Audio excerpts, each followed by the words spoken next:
जय श्री राम। भक्तजनों, महान गाथाओं की अद्भुत यात्रा में आपका स्वागत है।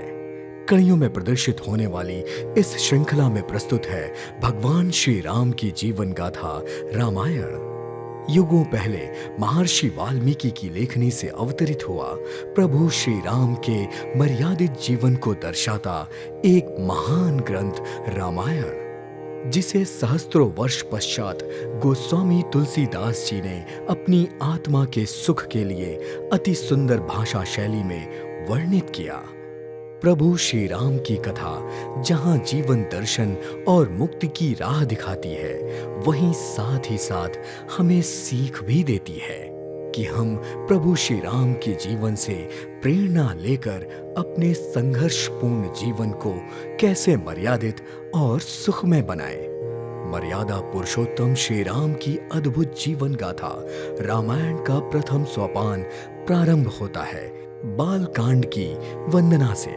अक्षरों, अर्थों, समूहों, रसों और छंदों के गान से मंगल करने वाली सरस्वती और गणेश जी की मैं वंदना करता हूँ।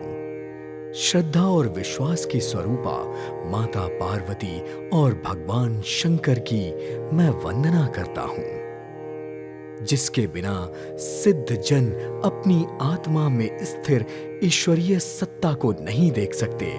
ऐसे ज्ञान में शंकर रूपी गुरु की मैं नित्य वंदना करता हूँ, जिन पर निर्भर होने से ही टेढ़ा चंद्रमा भी सभी स्थानों पर वंदित होता है। श्री सीता राम जी के गुण समूह रूपी पवित्र वन में विचरण करने वाले विशुद्ध विज्ञानी कविश्रेष्ठ वाल्मीकि जी और कपिश्रेष्ठ हनुमान जी की मैं वंदना करता हूँ। उत्पत्ति, स्थिति और संहार करने वाली, क्लेशों को हरने वाली तथा संपूर्ण कल्याण करने वाली श्री राम जी की प्रियतमा सीता जी को मैं नमस्कार करता हूँ, जिनकी माया से वशीभूत संपूर्ण विश्व ब्रह्मादि देव, देवता और असुर हैं, जिनकी सत्ता से रस्सी में सर्प का भ्रम पैदा करने वाला ये सारा संसार सत्य ही मालूम होता है, और जिनके चरण ही जीवन रूपी भवसागर से तरने की इच्छा रखने वालों के लिए एकमात्र नौका है। इन सारे कारणों से ऊपर राम के नाम से जाने जाने वाले भगवान हरि की मैं वंदना करता हूँ। अनेक वेदों, पुराणों और शास्त्रों से मान्यता प्राप्त तथा रामायण में वर्णित और कुछ अन्य मान्य स्थानों में उपलब्ध श्री रघुनाथ जी की कथा का तुलसीदास अपने आत्मिक सुख के लिए अत्यंत सुंदर भाषा शैली में वर्णन करते हैं, जिन्हें स्मरण करने से सब कार्य सिद्ध होते हैं। जो गणों के स्वामी और सुंदर हाथी के मुख वाले हैं, वो ही बुद्धि के राशि और शुभ गणों के धाम मुझ पर कृपा करें, जिनकी कृपा मात्र से गूंगा भी बहुत सुंदर बोलने वाला हो जाता है और लंगड़ा लूला दुर्गम पहाड़ पर चढ़ जाता है। वो कलयुग के सब पापों को जला डालने वाले भगवान मुझ पर दया करें, जो नील कमल के समान श्याम रंग के हैं, पूरे खिले हुए लाल कमल के समान जिनके नयन हैं, जो सदा क्षीर सागर पर शयन करते हैं। वो भगवान नारायण मेरे हृदय में निवास करें, जिनका कुंद के समान पुष्प और चंद्रमा के समान शरीर है, जो पार्वती जी के प्रियतम और दया के धाम है, और जिनका लाचारों पर विशेष प्रेम है।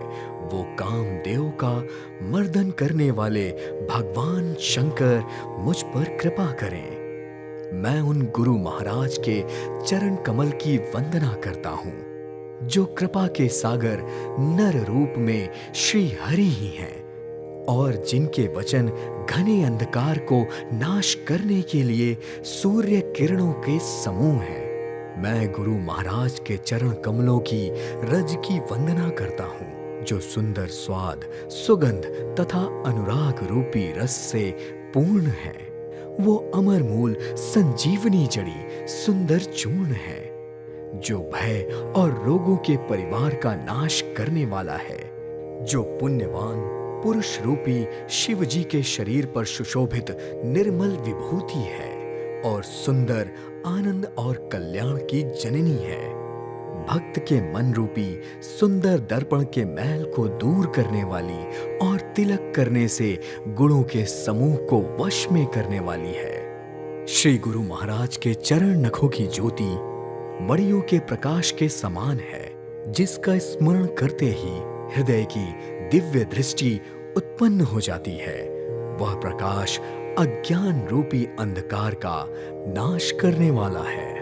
वह जिनके हृदय में आ जाता है वह भाग्यवान होता है। उसके आते ही हृदय के निर्मल नेत्र खुल जाते हैं और संसार रूपी रात्रि के दोष दुख मिट जाते हैं एवं श्री राम चरित्र रूपी मणि और माणिक्य गुप्त और प्रकट जहां जो जिस खान में है सब दिखाई पड़ने लगता है।